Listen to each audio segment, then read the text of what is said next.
Hey, welcome back. I'm Hugh Hewitt. Monday to Friday, you can hear me on the Salem Radio Network, 6 to 9 a.m. Saturday mornings, I'm right here on MSNBC. This past Wednesday on my radio show, I had a first, which doesn't happen often, as I've been on the air since 1989. And this particular radio show has been on Salem since 2000. I've done over 20,000 interviews. But until Wednesday, none of them had been with President Bill Clinton or former Secretary of State and Democratic Party nominee for president in 2016, Hillary Rodham Clinton. That changed Wednesday when Secretary Clinton joined me for a wide-ranging 45-minute conversation about her memoir of the campaign, What Happened, which has been called by Time magazine the most important book of 2017. And it certainly is riveting, engrossing, and no holds barred, as was our conversation. Of course, it was very civil. Joining me to review what was said and perhaps why Secretary Clinton chose to say it on my show are Jonathan Allen of NBC News, who co-authored Shattered with Amy Parnes about Secretary Clinton's campaign, Susan Page, Washington bureau chief of USA Today, and Jake Sherman, co-author of Politico's Daily Playbook. Jake is in Houston. Jonathan and Susan are here in D.C. Let's play for you three the very first clip I want to highlight from the interview, where I asked her, did the Team Obama alumni on her campaign hold you back, and did President Obama's record hold you back? Here's what she said. To succeed, a two-term president of your own party, you have a historical headwind blowing against you. And I refer to that in the book because it's not just this campaign can be set apart from everything that's ever happened in our politics. It is a challenge. If you are both the candidate defending a lot of the areas of agreement, but also putting forth an agenda for change, which is what I tried to do, it is often difficult to get the second part of that message through. So I do think it was a problem. What? God love Governor. I was going to say God love Governor Dukakis, but George H.W. Bush wasn't running against Donald Trump as he was when he was doing the third-term campaign. So, John Allen, you wrote the book on the campaign. Did Team Obama alumni hold her back, as she said it was a problem? I think it was an issue for her. You know, before she actually got into the campaign, she started to distance herself from the president on Syria and on other topics. And then David Axelrod, his longtime campaign guru, came out and knocked her on Twitter, and they kind of came back from that.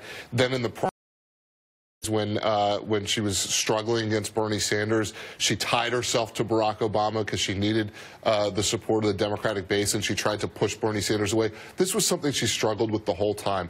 Is she the third term of Obama? Can she get away from him while she's got his alumni on her team and him in the White House and Democrats loving him?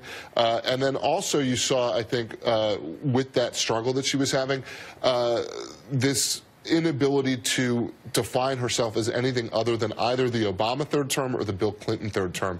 And you sort of wonder, I mean, this was something that she could have seen coming, right? I mean, when she talks about historic headwinds, they needed a plan for that, and they didn't have a consistent plan for that. Susan Page, the only one who's pulled it off is George Herbert Walker Bush. Nixon couldn't succeed Ike, and Humphrey couldn't succeed LBJ and Kennedy. And, of course, we've got lots of examples of Al Gore not going after Bill Clinton. Did she have a problem not recognizing that from the beginning and really calling, I am different, I am change? You know, you have to be adept to do that. It's a line to walk. It's hard. It's a problem Joe Biden would have had if he had been the nominee instead of Hillary Clinton.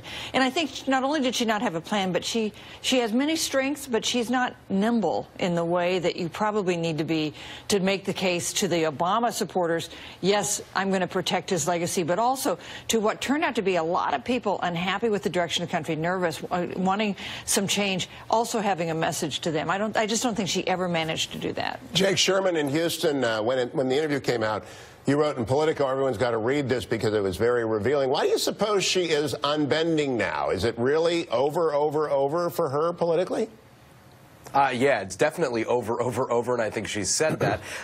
It was actually way more revealing than I would have expected, and I think that she feels like it's her job, it's her duty to speak truth and to kind of unleash and unchain herself from the shackles that kind of held her back before. And I thought it was, this is her stripped from the political considerations. And you got at this in the interview a little bit. She was held back during these campaigns, and she even admitted that some of these campaign people that she had on did not let her be herself. This is something that John has written about extensively, and any Clinton watcher has written about extensively, about how she has been managed for so long and in campaign structures for so long, and if she could only be herself, it would be better for her. And I think that's what you're seeing here. She was terrific in this interview, and I did ask her tough questions. I went right at the server, which is the #1 question. Here's that exchange with the secretary. For me, it was never the emails. It was the server. And you obviously admire Mike Morell as much as I do. You quote him. He endorsed you, the former acting director of the CIA. I always thought your server was compromised, Madam Secretary. That's what bothered me about it. As you read Mike's comments, you know, he talked about government servers. There is no doubt that our government servers at the time I was serving as Secretary of State were compromised. And there is, at least insofar as we know, no evidence that my private server was. And I think that the Russians, encouraged by then-candidate Trump, were certainly doing everything they could to find anything that would have been on that server. Now, why do I say that? Because it is clear that the only server compromised were State Department servers. Susan Page, is that persuasive? Yeah, so, you know, she unbends on some things in your excellent interview. Not on this. I mean, it's still apparently unwilling to say what a blunder that was on my part to set up and use in private server when I was Secretary of State.